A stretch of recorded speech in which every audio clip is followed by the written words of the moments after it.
ভাবুন তো, একদিকে বিশ্বের সবচেয়ে শক্তিশালী সামরিক শক্তি আর অন্যদিকে কোনো রাষ্ট্র নয় এমন কিছু বাহিনী যাদের হাতে ড্রোন, ক্ষেপণাস্ত্র, হাজার হাজার যোদ্ধা, যারা শুধু যুদ্ধই করে না, রাজনীতিও নিয়ন্ত্রণ করে। কারা এরা? কিভাবে ইরাকের মাটিতে গড়ে উঠল এই শক্তিশালী নেটওয়ার্ক? আর কেনই বা তাদের ঠেকাতে বারবার হামলা চালায় যুক্তরাষ্ট্র?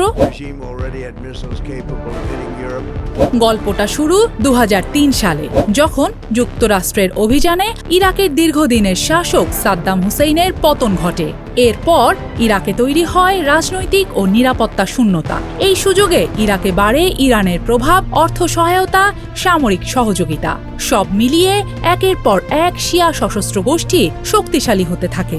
শুরুতে তাদের লক্ষ্য ছিল বিদেশি বাহিনীর বিরুদ্ধে লড়াই। সময়ের সঙ্গে পাল্টে যায় তা।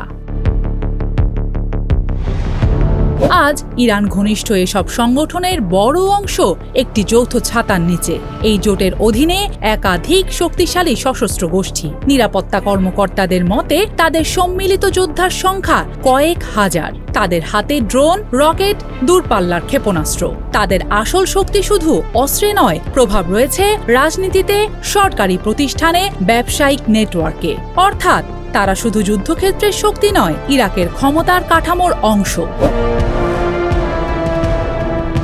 এই গোষ্ঠীগুলোর মধ্যে সবচেয়ে আলোচিত কাতাইব ইরানপন্থী সশস্ত্র গোষ্ঠী। 2001 থেকে 2010-এর মাঝামাঝি সময়ে আবু মাহদি আল মুহান্দিস এটি গড়ে তোলেন। 2020 সালে বাগদাদে মার্কিন বিমান হামলায় নিহত হন মুহান্দিস।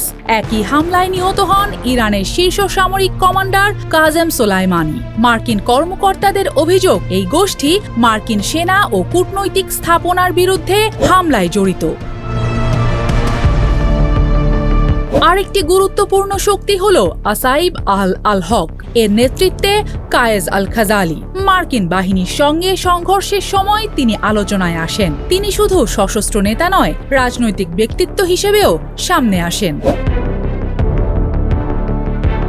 2023 সালে গাজা যুদ্ধ শুরু হওয়ার পর আবারও আলোচনার কেন্দ্রে আসে এসব ইরান ঘনিষ্ঠ গোষ্ঠী। তাদের দাবি, ইসরায়েল এবং ইরাক ও সিরিয়ায় থাকা মার্কিন বাহিনীর বিরুদ্ধে তারা হামলা চালিয়েছে। যুক্তরাষ্ট্রের অভিযোগ, এসব হামলার পেছনে রয়েছে ইরানের সমর্থন। আর এই কারণেই ওয়াশিংটন এসব গোষ্ঠীকে আঞ্চলিক নিরাপত্তার বড় হুমকি হিসেবে দেখে। সম্প্রতি যুক্তরাষ্ট্র ও সৌদি আরব ইরাকে কয়েকটি ইরান ঘনিষ্ঠ গোষ্ঠীর অবস্থানে হামলা চালায়। যুক্তরাষ্ট্রের দাবি, এসব স্থাপনা থেকে মার্কিন বাহিনী ও সৌদি জ্বালানি স্থাপনার ওপর হামলার পরিকল্পনা চলছিল। অন্যদিকে সংশ্লিষ্ট গোষ্ঠীগুলো নিজেদের কর্মকাণ্ডকে প্রতিরোধের অংশ হিসেবেই তুলে ধরে। এখন সবচেয়ে বড় প্রশ্ন, ইরাক কি শেষ পর্যন্ত এই শক্তিশালী সশস্ত্র গোষ্ঠীগুলোকে রাষ্ট্রের পূর্ণ নিয়ন্ত্রণে আনতে পারবে? আর যুক্তরাষ্ট্র কি পারবে ইরান ঘনিষ্ঠ এই সশস্ত্র বাহিনীগুলোকে বাগে আনতে, তাদের সামরিক সক্ষমতা সীমিত করতে, কিংবা মধ্যপ্রাচ্যে তাদের প্রভাব ঠেকাতে? নাকি অস্ত্র, রাজনীতি আর বিদেশি প্রভাবের এই জটিল সমীকরণ আরও দীর্ঘ হবে? এই লড়াই এখন শুধু ইরাকের অভ্যন্তরীণ সংকট নয়, এর সঙ্গে জড়িয়ে যুক্তরাষ্ট্র ও ইরানের দীর্ঘদিনের প্রভাব বিস্তারের প্রতিযোগিতা, মধ্যপ্রাচ্যের ভবিষ্যৎ, নিরাপত্তার প্রশ্ন। আর যদি এই ছায়াযুদ্ধ আরও বিস্তৃত হয়, তাহলে পরবর্তী সংঘাতের কেন্দ্র কোথায় হবে? ইরাকের মাটিতে, সিরিয়ার যুদ্ধক্ষেত্রে, নাকি মধ্যপ্রাচ্যের অন্য কোনো নতুন প্রান্তে?